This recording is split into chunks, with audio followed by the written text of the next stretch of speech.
Why don't we try this again now, don't we? Why don't we try this again? So, a couple days ago, I did What If Deku had the sharingan. You guys absolutely destroyed me. You guys really didn't like it. And I took a couple days, I rethought the story out, and I think I actually got a good one now. Also, I am sorry I know, I'll admit it was sloppy. But,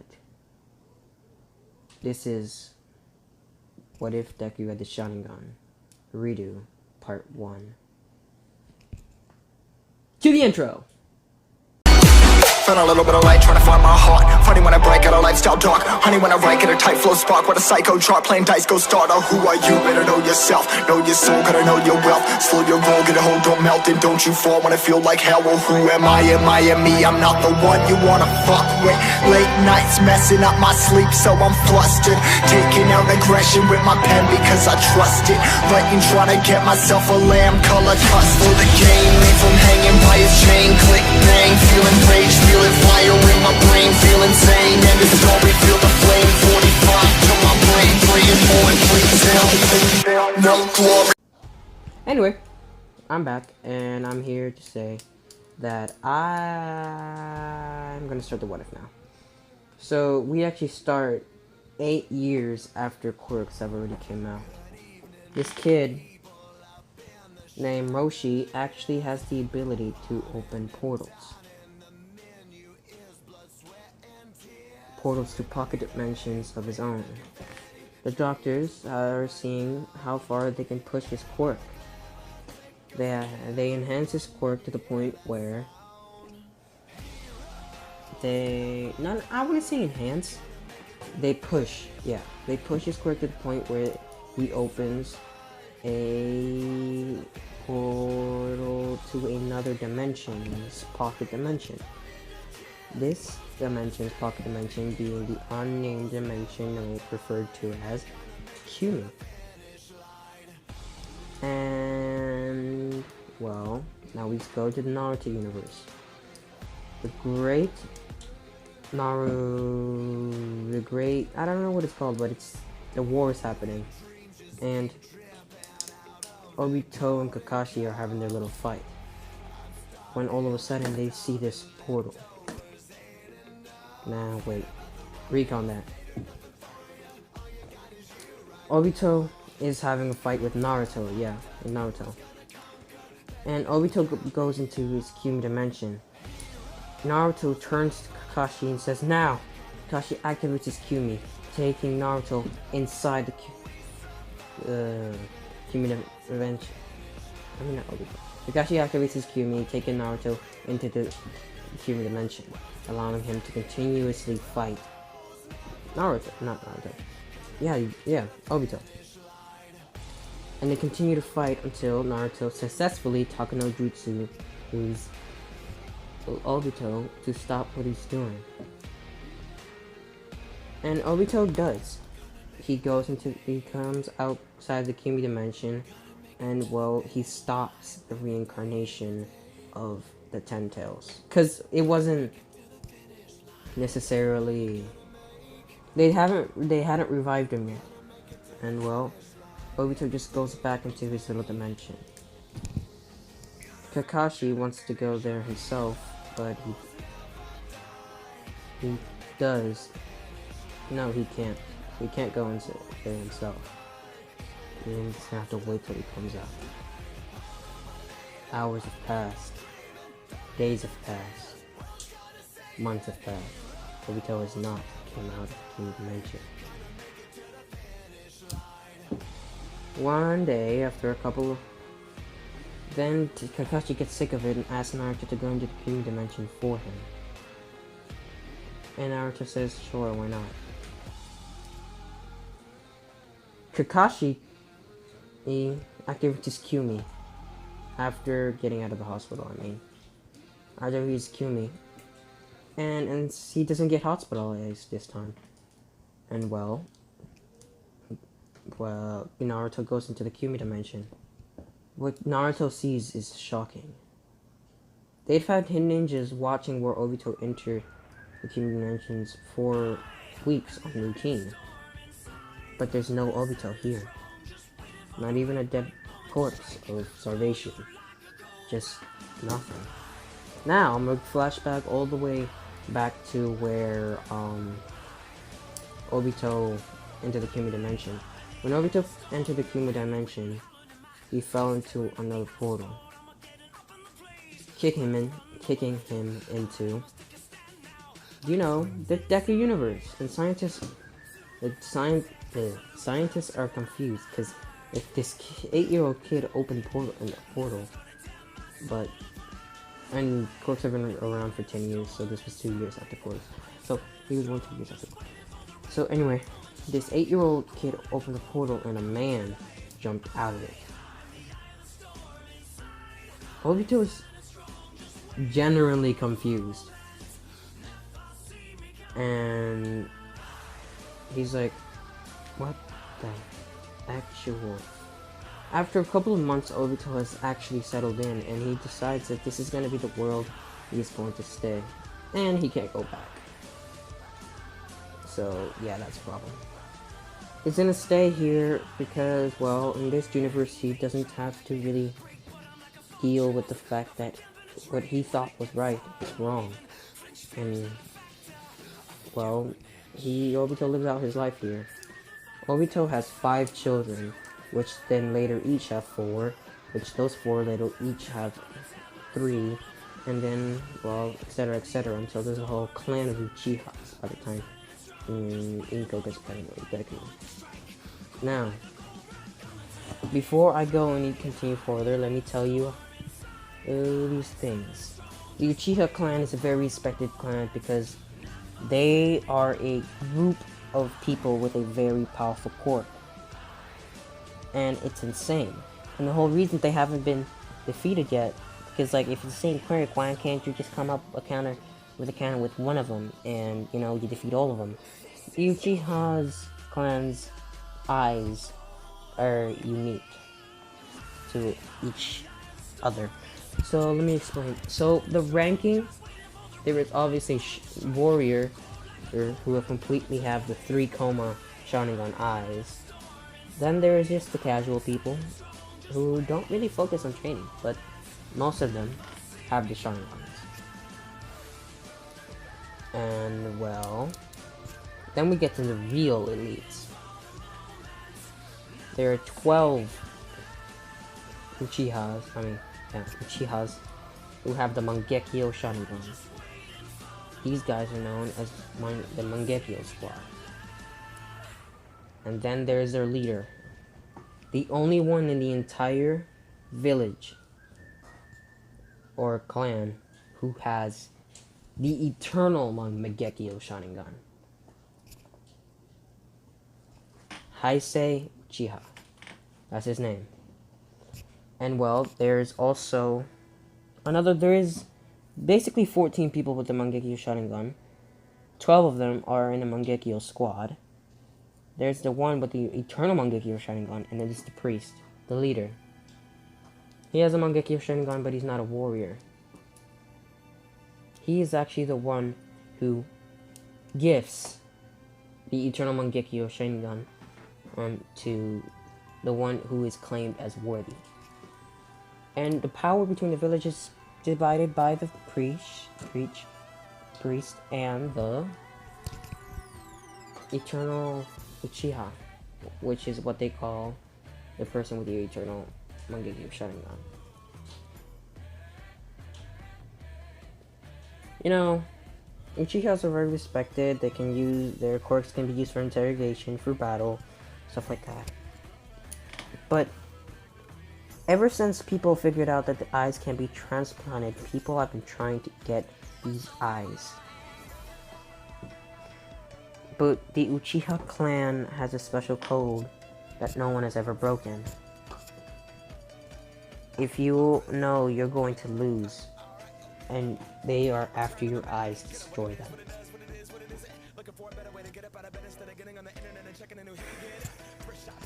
Alright. On the Mangekyo squad, there is a man. And this man is power hungry. He's always wanted the Mangekyo Sharingan, and he should have been the Eternal Mangekyo Sharingan if it hadn't been for Heisei. Lorai, who is this man's name, is an incredibly angry person. Be right back.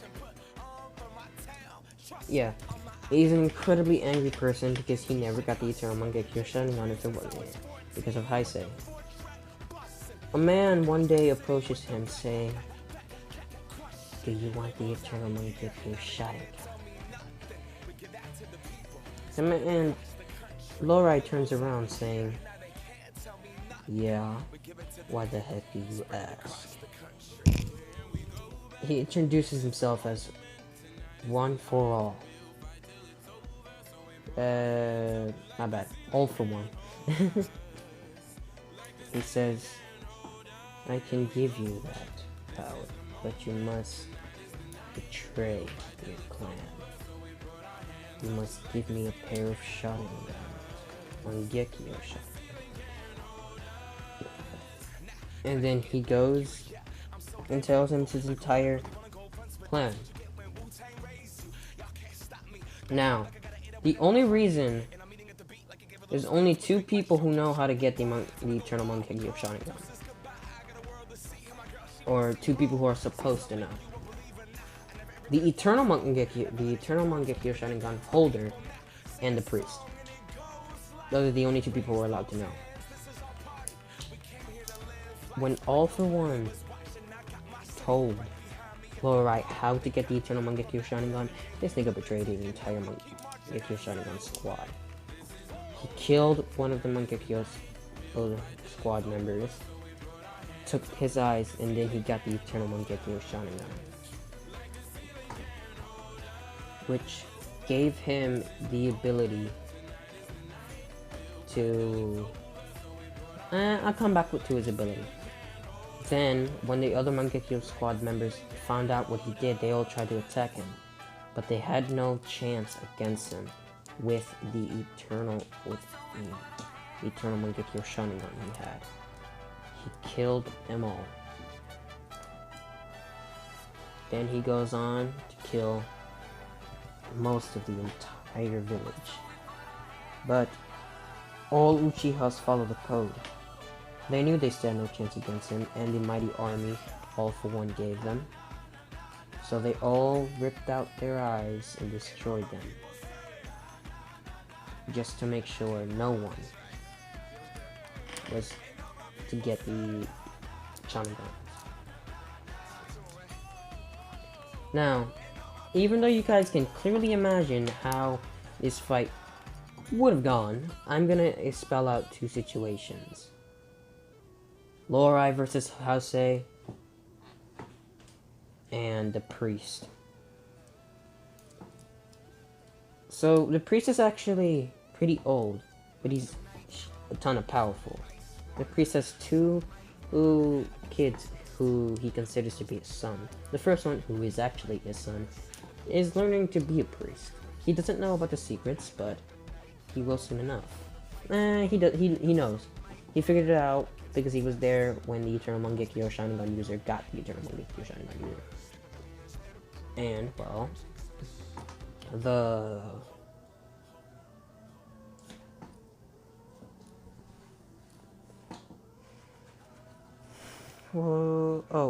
the second kid he considers to be his son, who is not his son, is just a helper. His name is Gensky. Gensky comes from a hard family, a rough home, but the priest gives him something to do and happy memories. Well, those happy memories are about to end. The priest is sitting on his chair while these 2 kids are crying. "What's gonna happen, Papa?" As One for All's men is about to break through that door. They keep breaking, they keep hitting it, and they're about to break through. The priest actually manages to get his sons away. Then he gives his actual son, the one who's learning to become a priest, package. He says, you know what these are. The kid looks inside and he sees 2 containers. The eyes. Yes. I know for a fact there will be a survivor. You must give them the Eternal Mangekyo Sharingan. That's the only way Uchiha will defeat Uchiha. With an Eternal Mangekyo Sharingan. If they have one. I say. I bless you. Have a safe journey. And I pray you make it there. Junsuke, please protect him. And if you can't, protect the eyes. Yes! Yes, sir! As they both go through a tunnel. The priest here step aside. And the door is instantly kicked down. Lorai, you're one disgusting traitor. Yeah, I've always known. I was always known throughout the village as the bloodthirsty, power-hungry man. How did you know how to get the Eternal Mangekyo Sharingan? One man approached me. You really were willing to tell me that easily? Sure, why not? It's not like you're coming here alive, old man. It's not like you're getting out of here alive, old man. He says as he pulls out a sword. Get it. Lorai says. The men start charging. I may be a low man, Lorai, but you know these men don't stand a chance against me. For the first time in a long while, Lorai's gonna actually see the old man fight. Lorai just puts a smile on his face for a long time. The man's hands separate. And he destroys the squad. I mean, like, just imagine. Like, if you guys have seen Naruto, which I hope you guys have, the fight versus Madara in the men. This man, this old man, who has the Eternal Mangekyo Sharingan, but is not even using it. Yeah, but I'll be right back. Like I was saying before, this man who has the Eternal Mangekyo Sharingan but is not using it, is clapping the cheeks of all for one's men, which isn't really surprising. He is in Uchiha. That really was as expected for old man. You are powerful, but not strong enough. If you really think I'm gonna give up just because you said those words, you're damn mistaken! Says the old man as he runs towards Lorai. The old man goes for a very powerful kick, but Lorai cuts off his leg and then goes straight for the chest.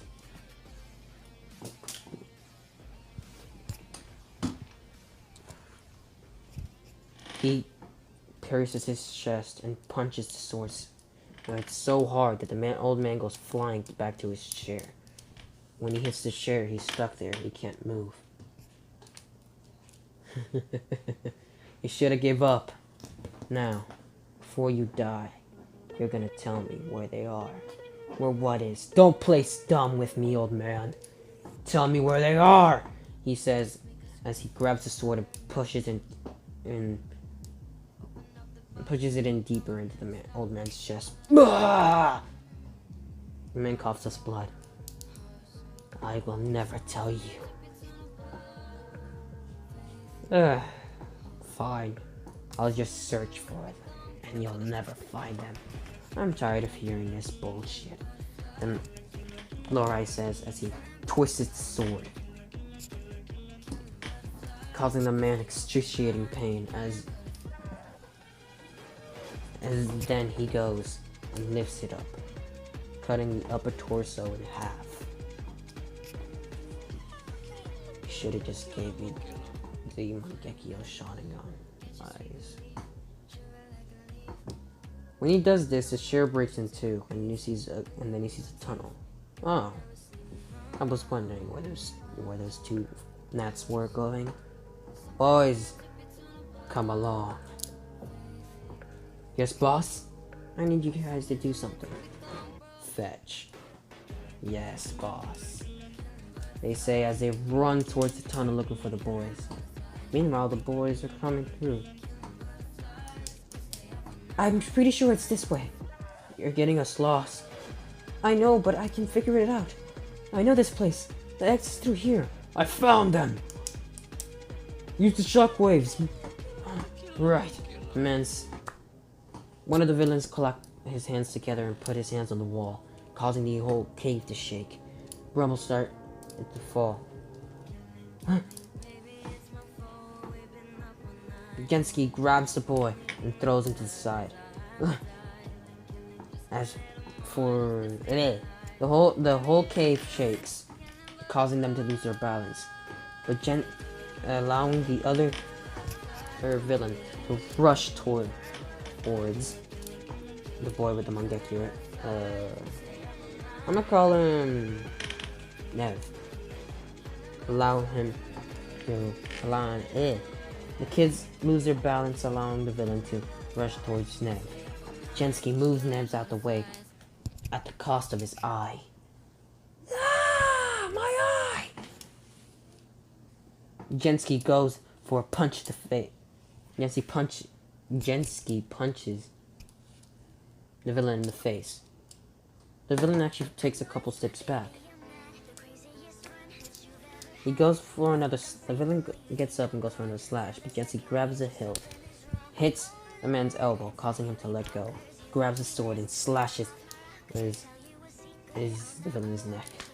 As then he throws the sword, grabs Nev, and starts running. Oh no, you don't! The man with a vibration quirk makes cave vibrate again, causing rocks to fall this time. One of the rocks was about to fall on Genski, and Genski was ready to die right there and then. No, not you too. Nev pushes Genski out the way, causing Nev grabs the eyes, puts him on the back, and pushes Genski out the way. Genski realizes the boulder didn't fall back. He made it! But then he turns around. No! He gets to his knees as he hears the final words. You have the eyes.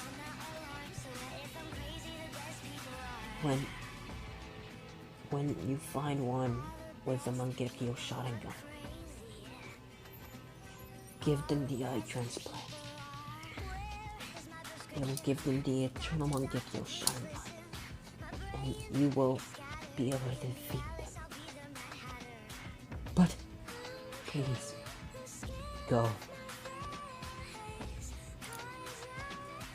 One of the cases is broken. There's only one eye there. But it doesn't matter. And here's why. The boy rips out his eyes. The eye that hasn't been crushed. Oh. Yeah, the eye that hasn't been crushed, and he gives it to him.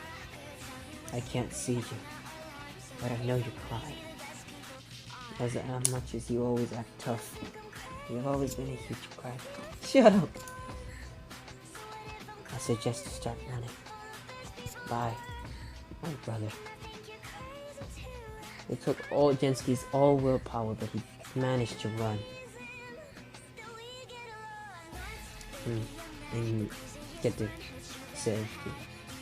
Now, that was the priest situation. Right after the priest situation, Lorai runs towards the Eternal Uchiha's house. He breaks down the door. Inko, I need you.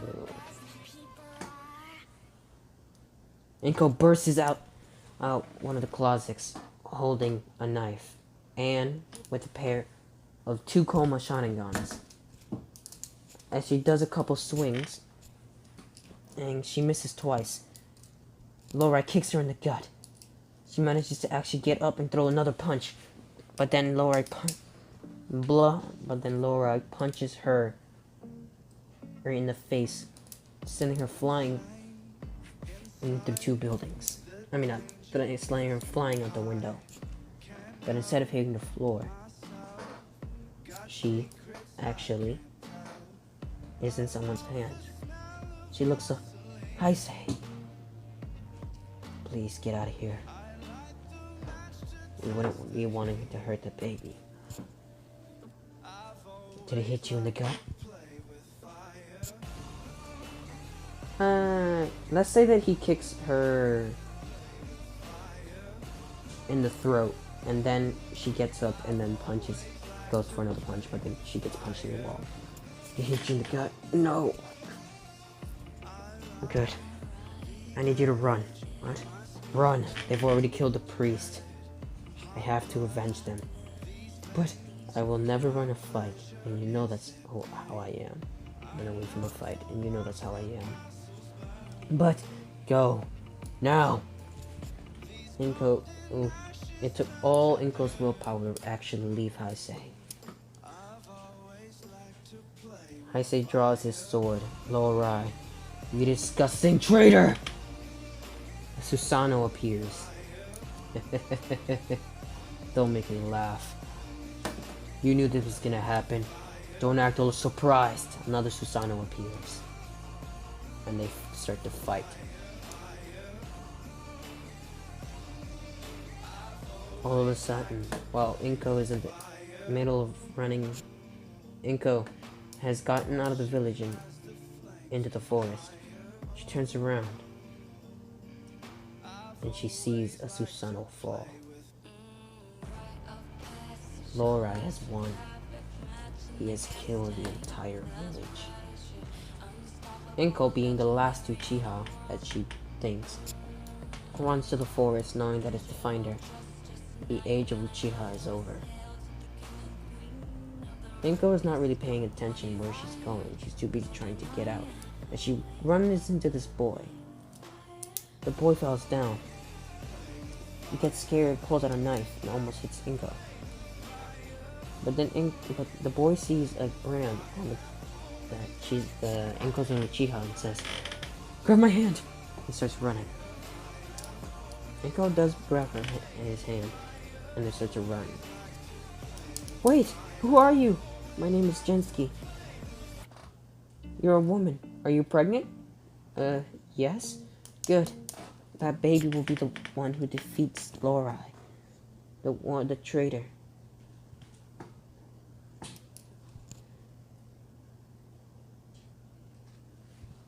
And Gensky has already put the sharingan, the eye given to him by his brother Nev, in his eye already. Oh my god, you're bleeding in your face. I went to medical school to become a medical ninja. I was a medical ninja for a short time, but I can heal that. Please, we must get out of here. They get away. Too bad the rest of the village couldn't.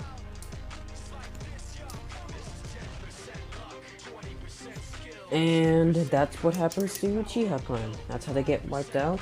That's how the Uchiha clan is in My Hero Academia. And yeah. Inko is the last of the Uchiha. And then there's Gensky.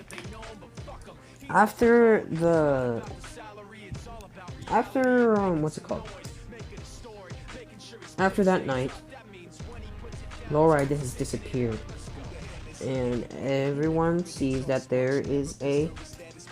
everyone believes that the entire Uchiha were wiped out. And Inko and Gensky grow up in a house in the forest near the city, but not too close. Actually, some kids sometimes play in the parks here.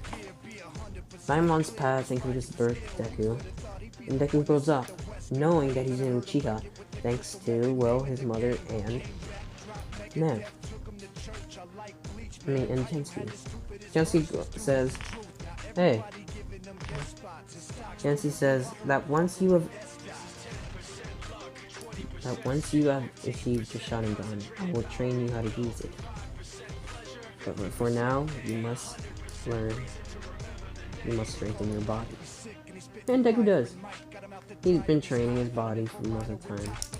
And even though he's quirkless, kids don't mess with him because they're afraid of his martial arts skills that Deku does have.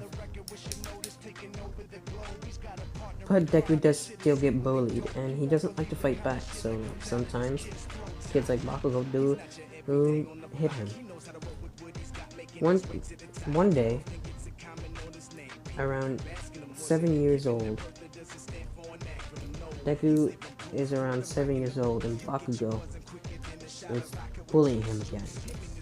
He's pushing Deku around in the forest. And Deku finally snaps. Enough! As he punches Bakugo back in the face. And even though Deku never actually fought back. Yeah, recon what I said about that they don't mess with Deku. No, they mess with Deku. And Deku's never fought back, but now that he has, he punched Bakugo really hard. Bakugo is sent flying 2 feet backwards. When he gets up saying, "You dare fight me?" he gets shocked. Bakugo can't describe it, but Deku's eyes have turned red.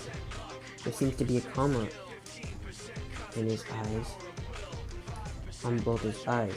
Those eyes. I've only seen them in books. What are you talking about? Deku says as his eyes disappear. Sharingan! When Deku hears those words, he immediately grabs Bakugo, punches him in the gut, knocking him out. Not knocking him out, but yeah, matter of fact, knocking him out. Grabs Bakugo and runs all the way to Gensky, to his house. Once he gets to his house, he puts Kashan on the sofa. He goes immediately to Gensky and says, "I've awakened my Sharingan." And then he explains the entire situation. Gensky's a pro hero, by the way. Nice job. Now we need to make you be able to... Now I'm going to teach you how to activate it. And, well, ever since the age of 7, Bakugo and Bakugo. And they told everything to Bakugo, and Bakugo's just like, "I'm sorry, Deku." And he's like, Stop picking on me like that. Kachan is like, Deku sounds like the word you can do it. That you can do anything. So I'll call you Deku, but it has a different meaning now. And Deku's like, sure. He liked that. And ever since the age of 6, recon that I said 7, but the age of 6, Deku and Bakugo have been training together. Now we're going to have a spar between 6-year-old Deku and 6-year-old Bakugo.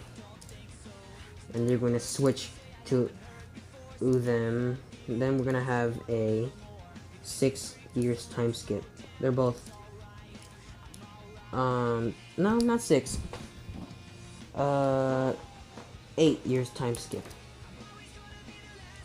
Deku is 14, and so is Bakugo. And they're training. At this point, Deku has 2 comas in his eyes. And let me explain how the chakra in this world works. There is chakra in the world, but it absolutely cannot be used. It's sealed away. It can be used, but not in using jutsus and stuff. Besides of the Sharingan. So people cannot use genjutsu and stuff like that. And the only people who can actually use chakra are people like Deku. And Gensky. And Inko, but she doesn't do it. So this is to the literal limit that chakra can be used in. It can be used to heal people. It can be used to do the body flick. It can be used to activate Susanoo and empower it. And it can be used to actually power the Sharingan. That's literally about as the extent of chakra goes. And well, Deku has actually learned how to do the body flip. He learns how to incorporate it a little bit in combat, but not to like a lot, like his big brother Genski can. And that's what he calls him, Big Brother Genski, because to Deku he is Big Brother. Alright, so they get back from school, which Deku is no longer bullied because Bakugo is there to defend him, and he is a literal martial arts god compared to everyone. In which Deku learned martial arts pretty fast because of his sharingan. And well, yeah. So Deku is walking home from school. Let's actually do the classroom thing scene. Everyone thinks Deku is quirkless. And well,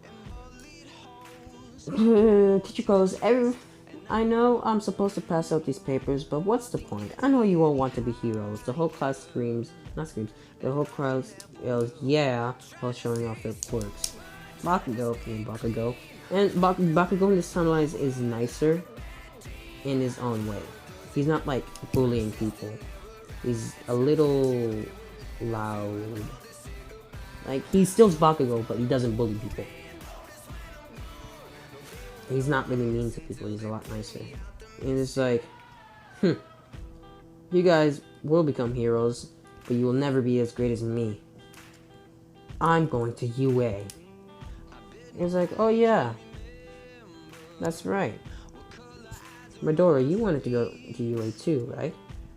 And the whole class starts to laugh. But then all of a sudden they all stop when they hear Baku saying, and slamming his hand on his desk, causing a medium-sized small explosion. I'd like to know what the hell is so funny. His bloodlust can clearly be felt across the room.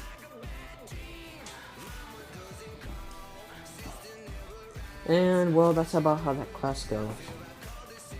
Bakugo and Deku go out, and he says, hey, I'm going to hang out with some guys I know. You wanna come?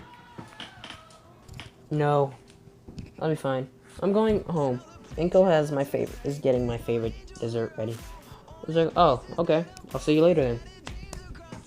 Deku starts to walk home. And well, he gets attacked by the sludge villain. The sludge villain comes out of nowhere, but Deku has not only been trained to use his sharingan, but has also been trained to be without it. So Genski wanted to make sure that even without his sharingan, that he could feel and sense his enemies coming. And well, he does. Deku feels something off. He feels like there's a massive wall about to crush him. As he turns around, the instant he sees a slimmer of slime, he knows, shit, villain. And he activates his body flip technique. In the nick of time. Like, I mean, swear, 5 seconds, not even, a half a second more and he would have gotten caught. So it says, oh kid, you're pretty fast. I'm gonna need that once for when I get away from him. Deku's like, I don't know who the hell you are, but you're not gonna defeat me. Deku knows that he shouldn't activate his Sharingan, and he's pretty strong without it. Like, the most chakra he can use without his Sharingan is the body flip technique. Deku uses his body flip technique to dodge most of the villain's attacks. Deku's trying to figure out what the hell is this man's weak point. And he's basically going around feeling like there is none. Dang it. Where is he? And then Deku sees it. I found it without using my Sharingan. I'm actually pretty proud of myself. He noticed that every time this sludge villain moves or attacks, there is one thing that's not changing. His eyes or his teeth. I guess that's where I should attack.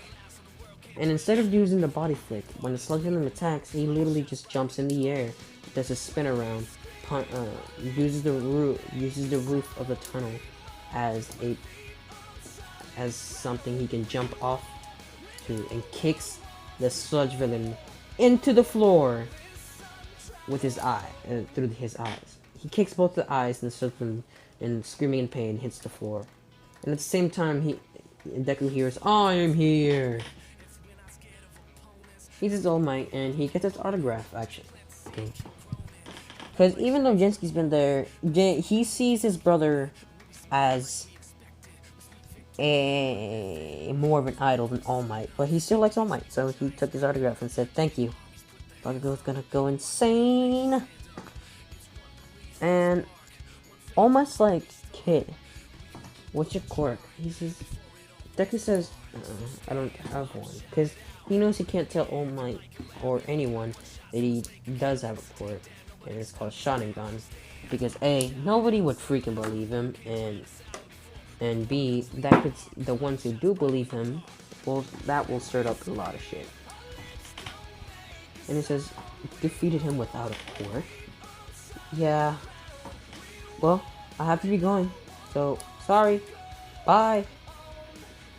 Deku, after he sees All Might is gone, says, I don't want that to happen again, so I'm gonna take the long way.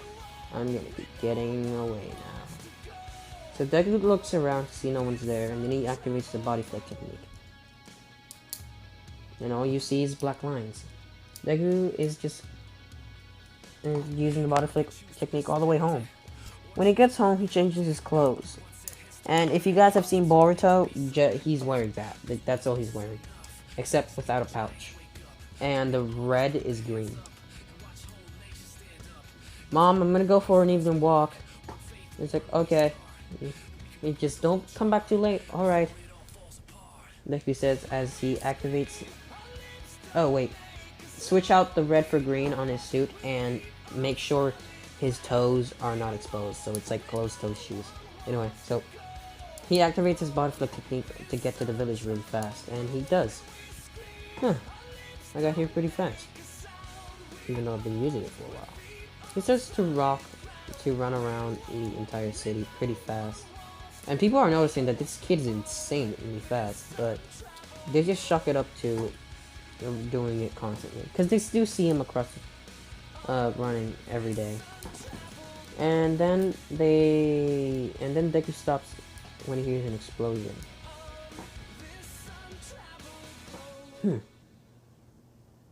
I mean, right before he hears the explosion, he says Bakugo should be getting back from hanging out with his friends right now.